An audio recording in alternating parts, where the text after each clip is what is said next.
Sir अपने बोल देंगे।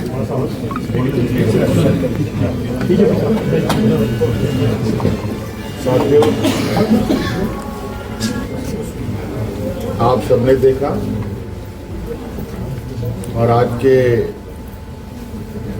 ऐतिहासिक दिन के गवाही बने।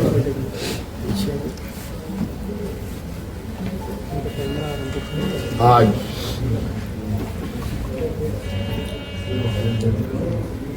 भव्य शपथ ग्रहण के बाद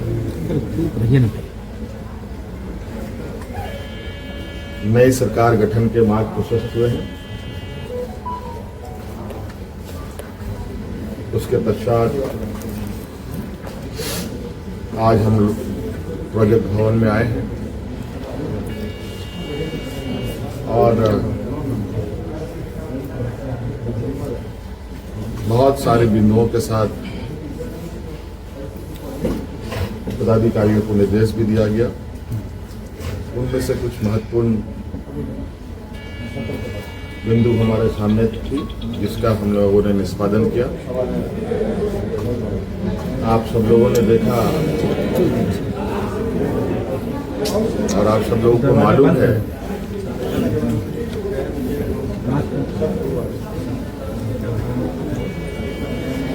केंद्र सरकार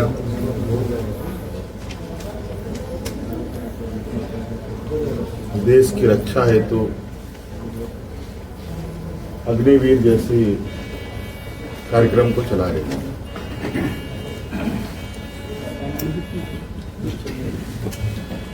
उस विषय को लेकर कई सवाल हैं नौजवानों के भविष्य को लेकर, और आपको मैं बताना चाहूंगा कि राज्य सरकार ने, हम लोगों ने पहले ही ये निर्णय लिया था कि झारखंड राज्य के जो भी नौजवान अग्निवीर में शामिल होंगे और किसी घटना में अगर उनकी मृत्यु होती है तो उनके पूरे परिवारों के साथ, परिवारजनों के साथ राज्य सरकार खड़ी रहेगी और राज्य पुलिस कर्मियों को जो राज्य की किसी घटना में मृत्यु होने पर जो सहायता सहयोग सरकार देती है, वही सहयोग अग्निवीर के परिजनों को भी दे होगा। आपको मालूम है कि अभी कुछ दिन पहले ही असम के सीमावर्ती क्षेत्र में उग्रवादी घटना में 21 या 22 तारीख का दिन है, जहां झारखंड का एक नौजवान चंदन क्यारी, बोकारो जिले का एक क्षेत्र है, वहां का एक नौजवान अर्जुन महतो जो वीर गति को प्राप्त हुआ, उनको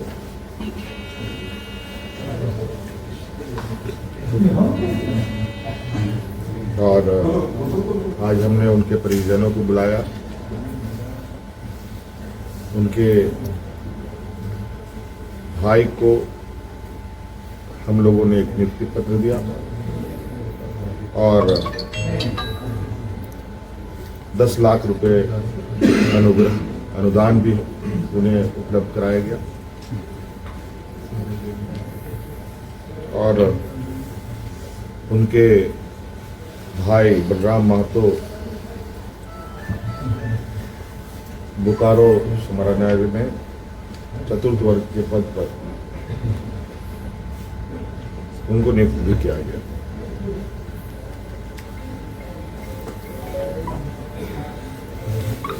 लगभग मुझे लगता है इस घटना को हुए हफ्ता दिन हुआ होगा और हमारी कोशिश थी कि अविलंब उनको ये सहायता उपलब्ध कराया जाए, क्योंकि आप सबको मालूम है कि राज्य में आचार संहिता लागू था। सरकार गठन की प्रक्रिया चल रही थी और सरकार गठन होने के पहला कदम हम लोगों ने उस पीड़ित परिवार के साथ खड़ा होने का अपना संकल्प पूरा किया। इसके अलावा आज सभी विधायकों को 81 विधानसभा में जो चुने गए सदस्यों को शपथ ग्रहण हेतु प्रोटेम स्पीकर के रूप में प्रोफेसर स्टीफन मरांडी जी को चुना गया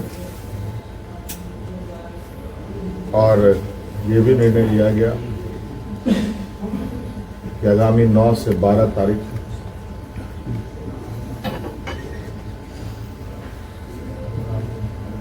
सरकार का प्रथम सत्र आहूत होगा और ये भी निर्देशित किया गया कि जो हमने निर्णय लिया था कि मैया सम्मान योजना के तहत दिसंबर माह से महिलाओं के खाते में 2,500 रुपये देने का, उसे भुगतान किया जाएगा प्रति माह। केंद्र सरकार में हमारा जो बकाया है 1,36,000 करोड़ रुपया,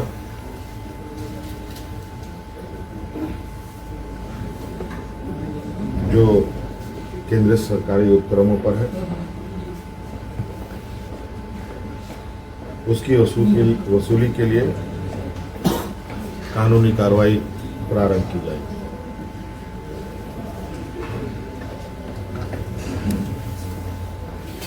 आपको पता है ये राज्य देश का सबसे पिछड़ा राज्य है। यहाँ पर सामाजिक सुरक्षा, सोशल सिक्योरिटी अत्यंत महत्वपूर्ण और आवश्यक है। इसके तहत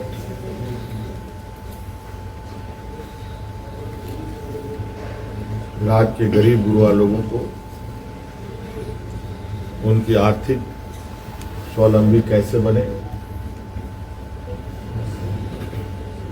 और इसको लेकर सरकार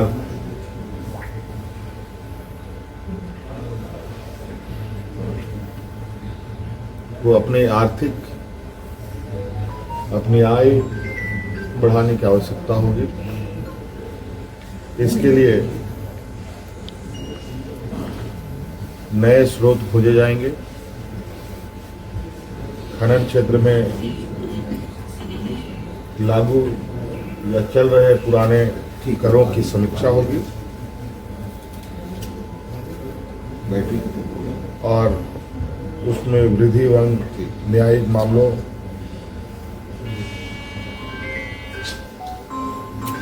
जो लंबित है उन सबको त्वरित गति से खत्म किया जाएगा।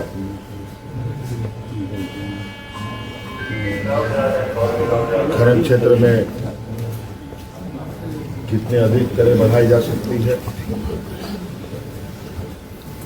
इस पर सरकार आगे बढ़ेगी। आप सबको मालूम है कि हम लोगों ने उत्पाद सिपाही में भर्ती की प्रक्रिया पूरी कर ली है, लेकिन इस प्रक्रिया के तहत बड़े पैमाने पर नौजवानों की जाने गई हैं, जो बहुत ही दुखद घटना के रूप में हमारे सामने आया है।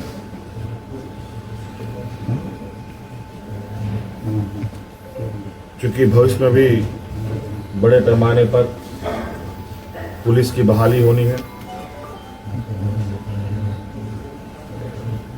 इसलिए अविलंब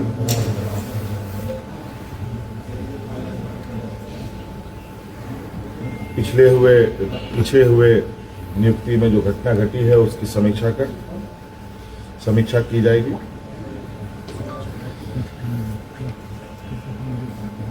राज्य में सभी पदों पर नियुक्ति के लिए जेपीएससी और जेएसएससी तथा अन्य प्राधिकार